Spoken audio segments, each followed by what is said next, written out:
Relationships and relationship building is at the core of everything we do, from a personal life with your best friends, with your family, and from a professional standpoint. I'm Sanam, and I absolutely love making connections. I love building relationships and taking a coffee date with literally anyone and everyone under the sun. I'm in my networking era, and I would say I've picked up a variety of tips along the way that I implement strategically through my everyday relationships, and it's really made the world of difference. My favorite way to build our relationships is through key and intentional communication. And in this episode, we have 7 tips that have changed our lives in the way we've communicated to our best friends, to people that we're doing sales calls with in business, and everything in between. In this episode, you will learn how to hone your speech, be mindful of your body language, ask intentional questions, implement mindset shifts, which will absolutely change your life, and show up with confidence. I can guarantee you these tips that you're about to take away in this episode will make the world of a difference in how you're navigating your personal and professional relationships, and I can't wait for you to listen.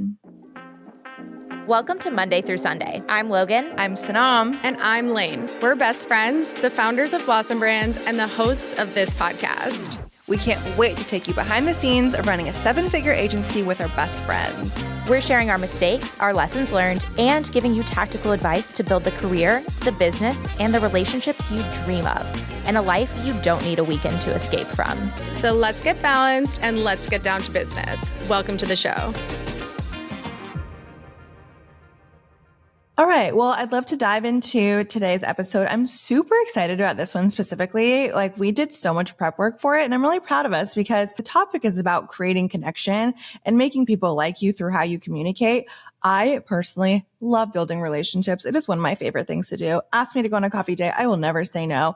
I love meeting people. I love connecting with them after I meet with them, and tying it back to all these things that we've learned over time, all the lessons that we've gathered. I think these are excellent tips that would benefit anyone, whether you're an extrovert, introvert, or someone like me where you consider yourself an extroverted introvert. That is actually considered what is it called? Ambivert? Ambivert, which we learned on one of the podcasts we listened to in preparation for this episode. What did it say? 82% of people are actually ambiverts, which is like a mixture of extrovert and introverts, and only like less than 15% of people are actually a true extrovert or true introvert, which I think is really fascinating. But yes, relationships and relationship building is at the center stone of everything that we do in our personal and our professional lives.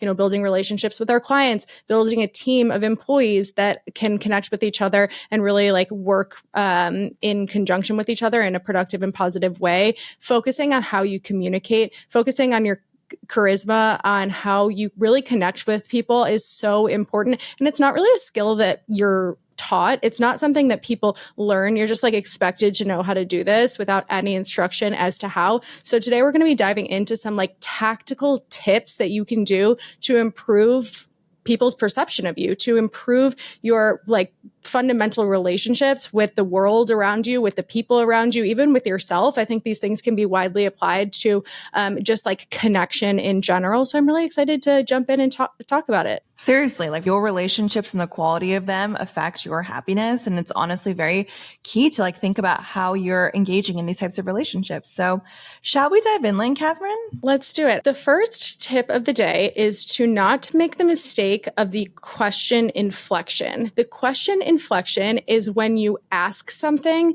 that you are actually trying to tell. So you're making a statement, but the way that you say the words asks a question by the tone of your voice going up when you say it. So instead of introducing yourself as I'm Lane, you say I'm Lane. You ask it. And this is something that is a huge mistake that people make in business, in sales, in just like trying to sell a pitch. Research has actually found that we decide how confident a person is in the first 200 milliseconds of hearing that person speak. Wild. So literally by just saying hello the wrong way or the right way, or introducing yourself, I'm Lane versus I'm Lane, it can really change the way someone because when someone hears a question inflection, when they should hear a statement, they automatically go from listening to critiquing. So that something switches in their brain and they automatically are like critiquing what you're saying. And I just think that that is so fascinating. It's wild. Like I used to do question inflections all the time. I feel like in the beginning of like even our business, when I didn't have as much confidence in myself because I felt like I was carrying the sense of imposter syndrome. And now I can confidently say, hi, I'm Sanam. I do this. But like, there's so much question inflection in everything we do without noticing it. It is wild. So something to consider is just like watch old videos of yourself, old recordings of yourself, and like see where you have a question inflection and really open your ears. There's a couple of scenarios where I would tell you to kind of like go back and think of how you actually do this. One is sometimes in emails, people add a question mark actually on something that is a statement. It is something that I like correct a lot of times when I'm proofing emails where you're saying something, but you add that question mark to make it a question when it's actually a statement. So anytime you're using a question mark, just even in an email, I would say like reread the sentence and make sure it's actually a question. And the other example is if you are ever giving a number, whether you are saying, this is how much my services cost, this is how much of a raise that I want or a salary that I want, never ask your number. Always tell your number. If you say, this is my package and it's $5,000, you're asking someone to validate, like you don't even believe yourself. But if you say, this is my package, this is the service I can provide, and it's $5,000, it's a statement. There is no negotiation. You are telling it how it is. So I'd say if you are ever talking with someone about anything number wise, what you're worth, your salary, a raise, your service offerings, always make sure that your tone is reflective of how you actually feel. And that just goes back to like being confident in yourself and speaking with confidence about the services that you can provide. Absolutely. So true. I feel like we used to always be so nervous about our rates in the beginning and would kind of put question marks. Now it's like, no, this is our rate. Let us know if you're willing to work with us, or let us know if you're interested in working with us. If not, okay, great. We can introduce you to XYZ people that may be a better fit, but otherwise we'll talk to you soon. XOXO. Have a great day. Yeah. And this can take practice. So just like put that in the back of your mind and like think about it when you're actually talking to people. Boom. On to the next one. Avoid negative words. I cannot emphasize this one enough because I correct this a lot. So negative words, for example, is using things like unfortunately, can't, don't, anything that like is a symptom of victim mentality, which we're primed to avoid in others, we want to avoid when we are communicating to other people. So one example that I love specifically in marketing, we always talk about cost per acquisition. So cost per acquisition, you want it to be as low as possible. So for one of our clients, cost per acquisition went down by $10. Down obviously still has that like somewhat negative connotation. So instead of saying cost per acquisition went down, because if I'm reading that quickly and I'm an executive, I would just naturally assume it's not doing well. I always say we improved our cost per acquisition by X%. It's reframing the exact same sentence, but when you are reading it quickly, you automatically assume a positive association to it versus cost per acquisition went down, even though it says the exact same thing, and both at the end of the day is the same thing and is good news. So even being mindful of those small little details makes all the difference. And you never know who your words are being passed on to and how quickly they're reading it. That is such a good one. And I would argue that literally any statement could be said the same way from a positive perspective. And people just like enjoy hearing things from people when there are not negative words in it. Like people enjoy you more as a person if you're not a negative person. We all have that friend that we're like, oh, I hate being around them. They're so negative. They just drain my energy because all they say is can't, don't, shouldn't. Like it's just all that they have to say. It's all they focus on. And I really think any sentence can be reframed from a positive perspective. Also, in any email you ever write, if you type the word unfortunately, delete it and start over. There is never a time that unfortunately should be used in an email. If I ever get an email from someone that's like, unfortunately, blah, blah, blah, blah, blah, I'm like, I can tell I hate this person. Like they just are starting from a place of like, oh, I'm going to give you some bad news. And like, unfortunately, Lane hates you now. I really think it's a word that shouldn't exist. No, I completely agree. And now I'm like trying to figure out a new way to incorporate it into the next sentence. I don't even know how because I literally removed it out of my vocabulary. Yeah, that's one that we just got at next. Okay, Boom. So number 3, use compliments effectively and sparingly. So I think that compliments should and can be used very strategically to build relationships and to make people think fondly of you. So one way of using compliments that I think is really effective is to tell someone when something makes you think of them. So I was just watching this Netflix documentary and something really interesting I learned about something that they care about made me think of you. And you don't even have to go on and say anything more than that. Just like, I was thinking of you and I just want you to know. So just like reaching out to people and letting them know here and there when you're thinking about them, I think is like a really way for just like to have a positive positioning of yourself in someone else's mind. And then the next one is don't state the obvious. Like, don't tell the tall guy that he's tall. Don't tell the pretty girl that she's pretty. Like, come up with something else. Like, the tall guy probably wants to hear that he's really intelligent. You know, tell him about So I can't something. tell Evan Jacob Lipo. He's so cute. No, tell him that he's really, really smart and that he's very strong. He is very strong. But his neck muscles are building. Exactly. And then telling people how you're thinking of them, like in the moment. If someone is saying like a story that's really heartfelt, like stop them in the middle of their sentence and be like, you're so genuine. You know, stop them right like then and there and give them the compliment that you're thinking. Because like when someone's reinforced like in the moment of what they're doing, I think that it just makes them feel really comfortable around you and like they're being well received. So those are a couple of ways to just like strategically implement compliments. And also last but not least, do not over compliment. Don't be the person that walks around the room and says, you look so good in orange, you look so good in blue, you look so good in gray to like everybody in the same room, because like word's going to get around that you're giving the same compliment to everyone. So it's very true. And honestly, people can feel the difference between a genuine compliment and something that's just being tossed around to get a smile back. Exactly. All right. Next one, which I think is very important. I notice these cues pretty frequently, I would say, is body language. When you are closed off, when your arms are crossed in front of you, or when your arms are like deep inside your lap, you are not giving the energy of someone who's open. And there are so many people I talk to that have gone to networking events and how they know when to gravitate towards someone and when to gravitate towards a different person. And so much of that has to do with body language. Because think, like, you don't know them. You don't have any background. You're just kind of going off of what you see in front of you. You're not hearing anything that they say. And so you're just going off of the energy that's being put towards you, which is body language.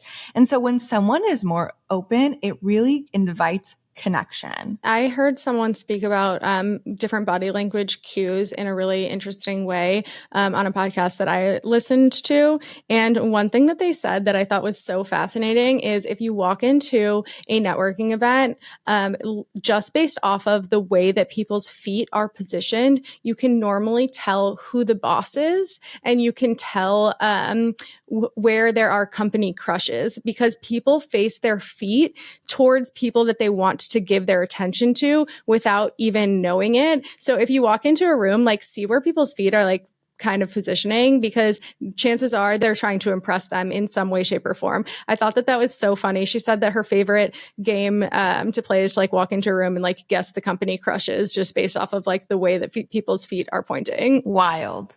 And the last thing I want to add to this is eye contact. Eye contact makes a big difference. Like when you are staring people in the face, obviously in a non-creepy way, because there can be that fine line where you're just like giving a little too much eye contact. I've had those situations, but just something that feels natural. You're at least, engaging with their eyes a few times. It makes a difference. It just feels like someone is actually present in conversation, because oftentimes when we're in a room with a lot of people, it's very easy to get distracted. And when you are distracted looking at someone else or engaging in another conversation, like just through your listening ear, you're not making the person in front of you feel like they are valuable enough to have your attention. And that's really important, again, to make people feel valued. So engaging in eye contact and showing people that you're invested in what they're saying is really important. I agree. That's a great one. And just like a good reminder, I feel like, especially now in the world of Zoom, when you can be multitasking and, listening to someone speak through a computer, but also be like rereading your email in the corner, like take the time to really acknowledge someone and look at them when they're speaking to you. It can go a long way. I honestly, on this note, can also tie into, I don't even know if we have this on our list, but saying someone's name back to them. I love doing that.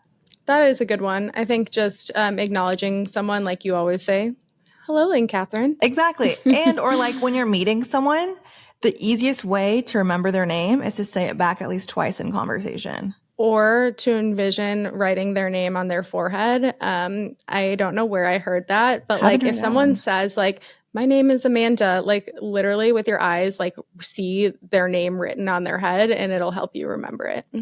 I also, one thing to consider is I used to always feel weird if I didn't catch hearing their name or couldn't understand it. So I'd be like, say it again. And then like they would say it again and I still wouldn't get it. And I would just be like, oh, okay, it's so nice to meet you. No, I didn't understand their name. And so sometimes I'll even ask people to spell it because I want people to know that their name is important, especially coming from someone who has a name that people don't automatically know how to pronounce the second that they meet me.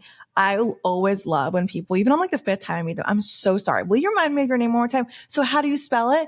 And it really makes me feel good as opposed to them feeling uncomfortable or awkward or embarrassed for asking me again. I'm like, no, please ask me because it really makes me feel good that you're taking the time to know my name. Sanam, that is something that you do a really good job of on on sales calls. When we get on the phone with someone, you always say at the very beginning, you say, so can you just tell us how you pronounce your name? You do that all the time and I would never think of it. And I'm always like, oh, that was like so thoughtful to ask because I would just like try to Google it, try to figure out how do you pronounce this and just like figure it out on my own. But I think by like just acknowledging like, I don't know. And I would love for you to tell me so I don't mess it up, I think is really thoughtful. Thank you so much. I think it just comes from feeling triggered from anytime we had a sub in the room and they were doing roll call. Ever feel like the tools your team uses every day make it harder to get work done? You're not alone, and ClickUp is here to help. ClickUp is the collaborative work hub that gives your team everything it needs all in one place. No more jumping from tool to tool, no more disjointed communication. As a business owner who works with a completely remote team, collaboration is everything to us. We are nonstop on Slack, on Zoom, on email, and it can make communication really challenging to know which platform has the most up-to-date information. With ClickUp, you have customizable workflows, powerful collaboration tools, and full visibility into the projects your team is working on in real time. Use the link in the show notes to join the more than 800,000 highly productive teams using ClickUp today. And if you use our link, you're also supporting the show. Take your productivity to the next level with ClickUp today. All right, moving on. Be a good question asker and get off of autopilot. I think that this is something that we all are guilty of, asking the question, so what do you do? That's like such an autopilot question. If you ask me that, like I'm going to tell you the same sentence that I tell to everybody. I'm not thinking, I'm not like, there's no dopamine that's firing in my brain where I want to have a real conversation with you. I'm just repeating words that are just like stored in my memory. And the other thing about this question specifically, words stored in my memory. Sorry. No, they're just funny. Like, there's no, it's literally, and especially like, I think for us, that question might be exciting because we genuinely enjoy what we do. But so many people like, they hate their job. They're not in a, career that they're excited about, or they're wishing that they could be pursuing something else and you're triggering something that's negative. If you break it down, like when you ask someone, what do you do? You're kind of asking them like, what are you worth? Like, is what you do something valuable? Is it something that I find interesting? Like, do you find it interesting? I just think that it's a question that we should all try to get in a habit of not asking. And instead, asking someone, are you working on anything exciting? This like kind of opens up to an opportunity for someone to talk about their family, travel, really anything that they want. They don't have to be talking about work. You're giving them the opportunity to just speak about anything exciting that is going on for them. So I would say that just like try to think more strategically about the questions that you are asking people. And if you're giving them the chance to speak about it from multiple different ways versus like one siloed perspective. You don't even have to ask about work. You can literally just say, did you do anything exciting this weekend? Kind of like how we do it in our team meetings. I feel like when I say, how was your weekend? Everyone's kind of like blah. But then when I shift the question to, did anyone do anything super fun this weekend that they want to talk about? I feel like 3 people at least always speak up. And like that difference in the way you pose the question, again, it translates into the response that you're going to get. That's such a good reminder. Like asking questions that don't warrant the response good is really smart. So instead of saying, how was your weekend? And someone will say, good. instead shift that and be like, did you do anything exciting this weekend? Did you do anything fun this weekend? This gives them the opportunity to speak about like a specific experience and give you more information about something that they want to talk about. And the way people light up when they talk about their experiences, they're so excited to speak about. Like one girl on our team is training for a half marathon and like loves to talk about her progress along the way. Like that's fun to hear. Like you see like the lights just like fire in their face and you're like, wow, I'm so excited to ask you more about this. And it just like instantly creates a connection that wouldn't have been there otherwise through a strategic repositioning of the words. Now, the next one that we're going to move on to is truly my favorite. The most life-changing mentality of all time. Are you ready? I'm ready. It is the Let Them Theory by Mel Robbins. I am obsessed with the Let Them Theory. I think when I listened to it, it was December of 2023 and it is February of 2024. And I think I've listened to this podcast through at least 5 times, maybe the YouTube video 1 or 2 times. I've listened to it so many times. It is the best.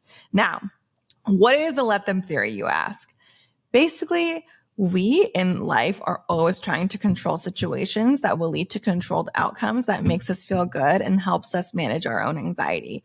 But in turn, that leads to this sense of control of things that we truly do not need to be controlling. So the Let Them Theory just takes the mentality of when you're trying to control other people, just let them. Let them do what they need to do. Let them do what they want. Why are you wasting your energy, your extra anxiety, all of this extra energy that you're expending just to control someone else for your own benefit? No, just let them. Ultimately, when you let them do what they need to do, they're going to come around. But giving them the opportunity to A, be who they are, B, embrace the decisions that they want to make for themselves, that they think is the best for themselves, let them. Obviously, there are situations where this doesn't apply, i.e. if someone is like treating you poorly, do not let them do that. If someone's going to drunk drive, do not let them do that. But in most life situations, you just let them. And this mentality has been so freeing and so empowering for me, especially like with certain relationships in my life where I feel like I want to have this sense of control to make myself feel good, then to make our relationship feel better. No, I need to let them. Even if that means our relationship isn't going to be quote unquote as strong as it was. Maybe it needs to go through this for then us to be able to be stronger. But I need to let them in order to allow myself to be okay. I think that this is a very powerful tool for anybody that really struggles with having control. I personally am a control freak. I really like things a certain way. I always feel like I know the best possible scenario for not just myself, but others. So for me, like using this tool to just be like, you know what? Let them. It really helps like ease my anxiety in situations when I know other people are doing things the wrong way. I'm like, well, you could get this done so much faster if you just did X, Y, and Z. And I'm like, okay, you know what? I just need to let them do it their way. For example, my husband and I, we handle conflict in very different ways. Like I'm someone that just like wants to talk about it, wants to get all my thoughts out, like work through it, come up with a solution, figure out what works best. And he's someone that like amidst conflict, he needs some time and space to just like process. And before I would really try to control and I'd be like, hey, wait, hold on. Can we talk about this? Like you didn't just like keep on going. And now I'm like, all right, I just need to let him do in this moment what he needs to do for himself. And like by allowing other people to go through what they need to go through, it can be so freeing and really just like make things be so much like more comfortable and easy. Preach, retweet, all of the above. It is so true. It's so valuable. I highly implore everyone to listen to the Mel Robbins Let Them Theory episode. It is one of the top rated episodes of all of 2023 across all podcasts, and that is for a reason. Yeah, I think that this is one that like we can't speak on as well as she can. She, the way she communicates this, the way that she gives examples of this in so many different scenarios, it is really eye-opening. And I sent it to like 6 people after I listened to it, and all of them were like, "Oh my gosh, this is changing my life." So like, go listen to it.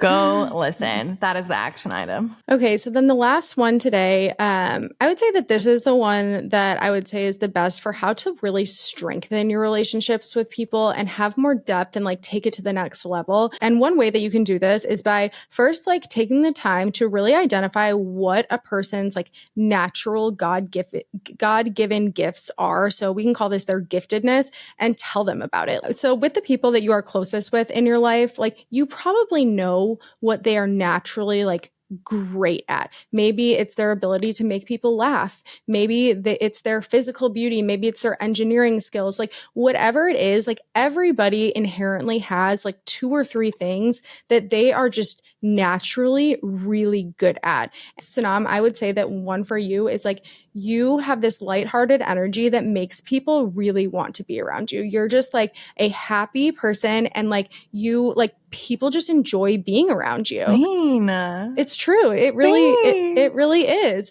But what I just did, it made a connection between us that like I don't think you get with very many people, because I spoke to something like in your core that like you probably know about yourself, but like you don't feel 100% like confident, or you wouldn't say it about yourself. And by telling someone, it allows them to embrace that side of them and like view it as a positive thing. So take a second and like look at the people in your lives and just think about like what is good about that. Like what is their gifts? What are they so good at that no one else can do in the same way that they can do? It reminds me of when we get in our little ruts in leadership and we always say, Lane, say something nice about Logan. And like, we always end up going around and saying these things that everyone always responds really well. But then like, there have been instances where like one of us hears something that like we didn't even think about ourselves.